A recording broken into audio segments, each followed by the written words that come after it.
kaga hadlo wareegta madaxweynuhu soo saaray isla markaana wasaaradda warfaafinta dhaqanka iyo wacyigelintu ay sheegtay shalay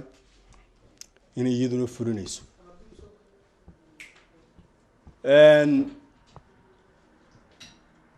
xisbi ahaan haddaanu xisbiga u cidnahay waanu soo dhaweynaynaa tallaabadaa uu madaxweynuhu ku dhiiriday inuu wareegto ka soo saaro taasoo marka horeba sharciga jamhuuriyadda somalilan sida dastuurka qaranka iyo xeer foodhiin ay siiyeen xisbiyada mucaaradka iyo shacbiga somalilanba in si xora looga ra'yi dhiibto warbaahinta qaranku leeyahay talaabadaa waanu soo dhaweynaynaa markii hore dee wuxuu ahaa tv-ga xisbiga kulmiye iyo raadiyoga xisbiga kulmiye ahaaye hadduu tv-gii qaranka noqonayo oo uu noqonayo tv-gii iyo raadiyogii qaranka noqonayo oo uu noqonayo joornaalka uu noqonayo joornaalkii qaranka waanu soo dhaweynaynaa waana tallaabo ay fulin waayeen dhowrkii madaxweyne ee imika kala dambeeyey waanu soo dhaweynaynaa waxaanan leenahay shuruudaha ku xidhan in arrintaasi hirgasho kow waxa ka ah waxaa jira shaqaalo xisbigii hore ee kulmiye ama dowladdii hore ee kulmiye iyo kuwii ka soo horreeyeyba shaqaalo looga eriyey maxaad warkaa usoo duubtad mucaaradka uga soo duubta madaxweynaha waxaan leenahay horta shaqaalaha la soo celiyo wariyaasha la soo celiyo oo dib ha uga hawl galaan tv-ga qaranka warbaahinta kale ee madaxa bannaan iyaguna si ay sida tv-yada madaxa bannaan uga hawl galaan si lamida iyaguna ha uga hawl galaan oo shaqaalaha booska soo baxa ha la xayeysiiyo wariyaha ku soo baxa haga waxaynu ka warhaynaa imise wariye oo dadku jeclaayeen ayaa markay warbaahinta qaranka galeen ama tv-ga qaranka dib loo waayay oo bulshada Soomaaliland jecleedo ka faa'iideysan lahayd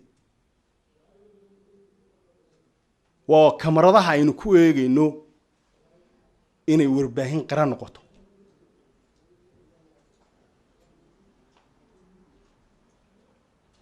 waa ka Caydurus uu joogaayo maalin walba warkan uu naga duubay dhulkun baa la dhigi jiray wali xisbiga u cid maalinna kama joojin war shaqaalaha wanaagsan ee ka shaqeeya tv-ga qaranka ama raadiyo Hargeysa umaanaan diidin waraan leenahay sidaas ay noogu yiman jireen hadhowna warka ayaa hoos la dhigi jiray maantaba waa ka duubanaya daweynu ku eegaynaa in la soo daayay haddii Ilaahay ilaahdo taas waa ta keentay siideen la'aanta waa ta keentay inay tv-yada wadamada aynu jaarka nahay iskabada wadamada jaarka aynu nahay dawlad goboleedyada falaawriskoodu inaga badan yihiin dadka daawada tv-yada ayaa tv-geeni qaranka ay ka daawasho badnaayeen inuu Hirshabeelle Jubbaland nasiib dareed inay naga flowers bataan taasina waa ta keentay in xisbiga kulmiye iyo taageerayaashooda kaliya ay daawadaan haddii maanta qaranku laakiin wada daawanayo waa alxamdulillah shuruudda kale ku xiran waxa kamid ah macna male in mucaaradka hadalkiisa la sii daaya wax macnaa ay leedahay ma jirto balse waa inaan la jarjarin Yusuf Kayso dhowr issue ka hadlay waa inaan deeq ma qasloola tig oo aan la jarjarin warkayga waa inuu dee u baxaa sida warbaahinta madaxa bannaan uga baxayo si lamida waa inuu uga baxaa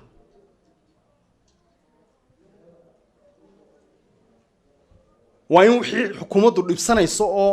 aan laga saarin annaguna xisbi ahaan waxaan dhowraynaa shuruucda iyo nidaamka qaranka jamhuuriyadda Soomaaliland u baneeyay mucaaradada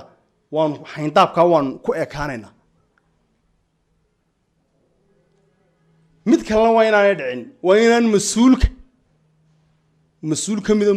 mas-uuliyiinta xisbiga kulmiye ama mas-uuliyiinta qaranku ee xilka qaranka haya aanu dhibsan dhaliisheedoo dabeed aanu odhan taleefon ku soo bahalayn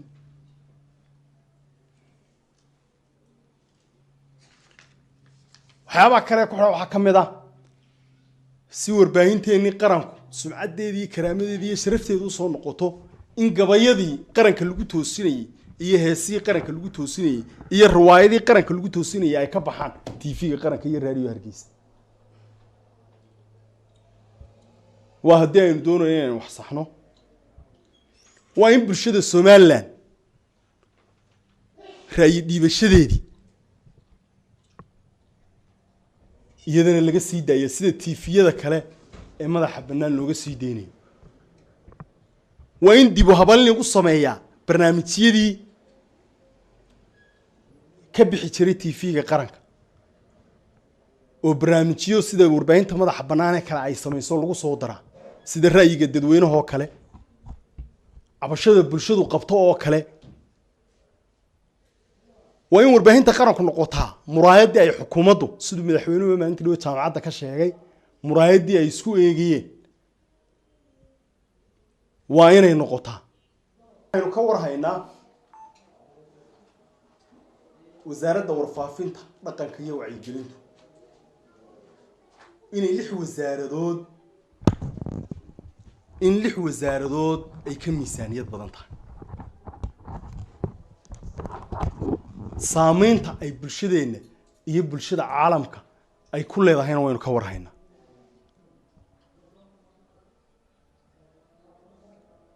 waxaynu ka warhaynaa inaan maanta haddii idaacaddu fadhiisato ama raadiyogu fadhiisto aanay bulshada Somaliland tabaynba waa nasiib darro weeye waxay ahayd inuu taleefanku isqabsado marka raadiyo Hargeysa sikin la waayo in taleefanku isqabsadaabe marka tv hawada ka baxo in taleefanku isqabsadaabe waxaynu ka warhaynaa in dharaaro iyo bilo ay sometimes iska aamusnayd oo bulshadu aan waxba noqon jirin si haddaba sumcaddii karaamadii iyo sharaftii warbaahinta qaranku ay lahayd u soo noqoto waa in dhammaan shuruudaha ku xeeran madaxweynuhu fuliyaa welibana waayo arrinta maanta madaxweynaha ka timid dee iyagii shaqadooda ahayd qolada warfaafinta joogta ee mas-uuliyiinta ah ee fulinta ayaa shaqadaa lahaa mar hadday madaxweynaha ka timid dib iyaga waxba loo weydiin maayo waa in madaxweynaha dikreetadiisa ay ixtiraamaan oo aanay curdin dharin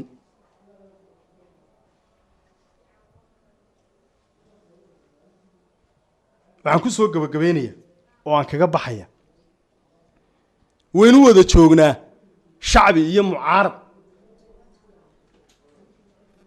dibad iyo gudo dikreetada madaxweynuhu sidii u fusho waynu wada joognaa horay mar hore u dhacday in madaxweyne yiri warbaahinta qaranka waa in iyo warbaahinta qaranka si siman loo isticmaala bil maysii socon waxaan rajaynayaa maanta inay fuli doonto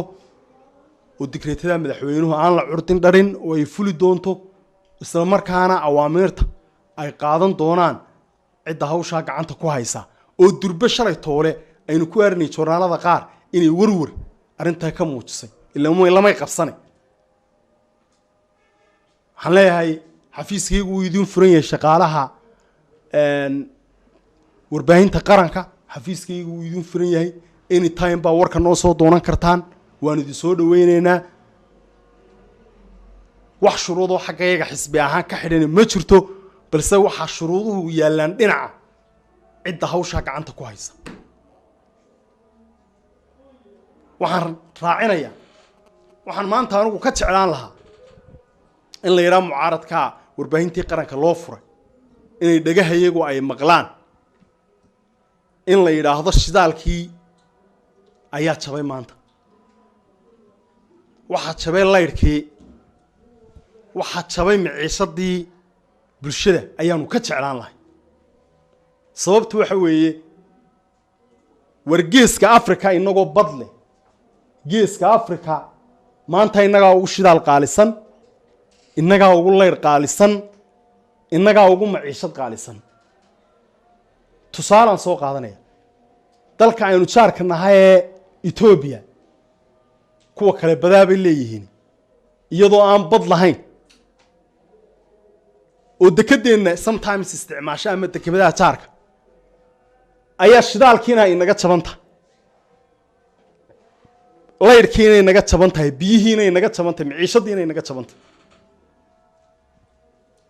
waxaynu ka warhaynaa shidaalkii adduunyada halku ka marayaynu ka warhaynaa iyo halka la inoogu hayo 10 litir 50 kun oo Soomaaliland la isticmaalay waa nasiib darro weyn weey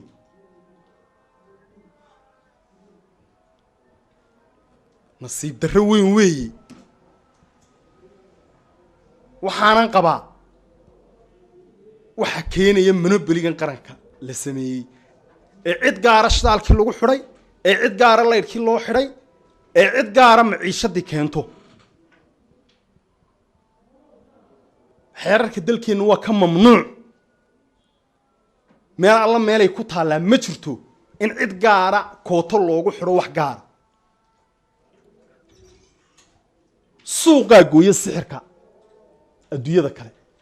inagana inay saa ahaatay shuruucdeena inoo taale ee qoran in la fuliyo way sida madaxweynuhu imika uu fuliyay xeerka warbaahinta qaranka ee dastuurka iyo xeerarka dalku sheegeen in maciishadana madaxweynuhu talaabo uga qaado gabagabadii waxaan ku gabagabeynaa xisbi ahaan arintaasi waa arin ay ku farxeen dhammaan muwaadiniinta dibad iyo gudaba jooga isla markaana kor u soo qaadi doonto sumcadda iyo karaamada iyo sharafta warbaahinta qaranka mararka qaar waxaan ka ooyaa in floweriska ama dadka daawada TV-geena qaranku ay ka daawasho badnaadaan TV yaroo bulshadiisu aanay gaarin 100 kun oo qof